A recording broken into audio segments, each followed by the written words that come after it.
আসসালামু আলাইকুম, welcome to my cooking channel Shahrin's cooking artistry.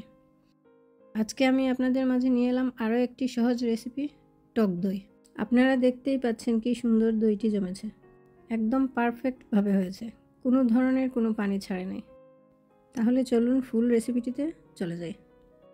আমি এখানে একটি ছাঁকনিতে 1 কাপ টক দই নিয়েছি। এটা আমি ছাঁকনিতে ছাঁকবো। আস্তে আস্তে দইয়ের মধ্যে যে পানি আছে ওই পানিটা ঝরে যাবে।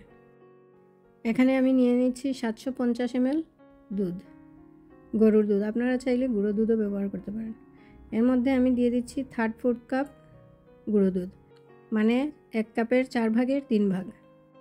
আমি দুধটাকে ভালো করে মিশিয়ে নেব।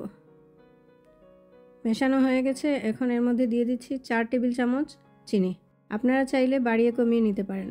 টক দইয়ের মধ্যে একটু চিনি না দিলে দইটি খুব বেশি টক হয়ে যায়, এর জন্য আমি একটু চিনি ব্যবহার করি। আপনারা না চাইলে চিনি নাও ব্যবহার করতে পারেন। আমি দুধটাকে ভালো করে জাল করে 500 ml এর মধ্যে নিয়ে আসব। মাঝে মাঝে আমি নেড়ে দেব, না নাড়লে দুধটা তলায় লেগে যাবে। রেসিপিটি যদি ফলো করেন তাহলে পুরো রমজান মাস আপনারা এভাবে দই পেতে খেতে পারবেন। তাহলে আর বাজার থেকে কিনে আনা লাগবে না। আর আমি মনে করি বাজার থেকে অবশ্যই শতগুণে এই দই ফ্রেশ এবং ভালো। দুধ ঘন হয়ে গেছে। এখন আমি এটাকে নামিয়ে ঠান্ডা করব, তবে বেশি ঠান্ডা করা যাবে না। এখানে দইয়ের বীজ থেকে অনেকটুকু পানি বের হয়েছে। পানি অবশ্যই ছাঁকতে হবে, না হলে দই পানি ছেড়ে দেবে। একটি আঙ্গুল ডুবিয়ে যতক্ষণ পর্যন্ত সহ্য করা যায় এতটুকু গরম আমি রাখবো। এখন দইয়ের বীজটুকু দিয়ে খুব ভালো করে এটাকে মেশাবো। আমার চ্যানেলে মিষ্টি দইয়ের রেসিপিও দেওয়া আছে, আমি লিংক দিয়ে দেব, রেসিপিটি দেখে নিতে পারেন। দই পাততে হলে অবশ্যই টক দইয়ের বীজ ব্যবহার করবেন। টক দইয়ের বীজ না হলে মিষ্টি দইও জমবে না, টক দইও জমবে না। আমি এখন একটা মাটির পাতিল নিয়ে নিচ্ছি। এর মধ্যে এখন আমি উপর থেকে দইটা ঢালবো।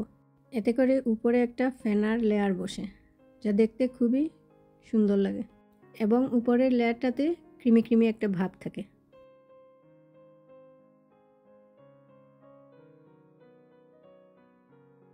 এখন আমি একটা কম্বল বিছিয়ে কম্বলের ভেতর দইয়ের পাতিলটা দিয়ে ভালো করে ঢেকে 8 থেকে 9 ঘন্টার মতো রেখে দেবো।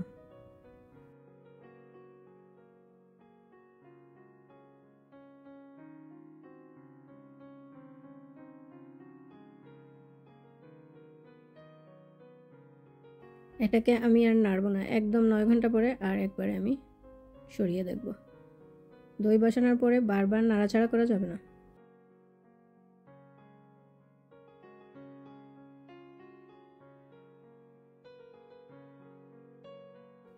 একদম পুরো 9 ঘন্টা পর আমি এখন এটাকে সরাবো। দেখি কি অবস্থা হলো। খুব সুন্দর দইটা জমেছে, একদম শক্তভাবে সুন্দরভাবে দইটা জমেছে।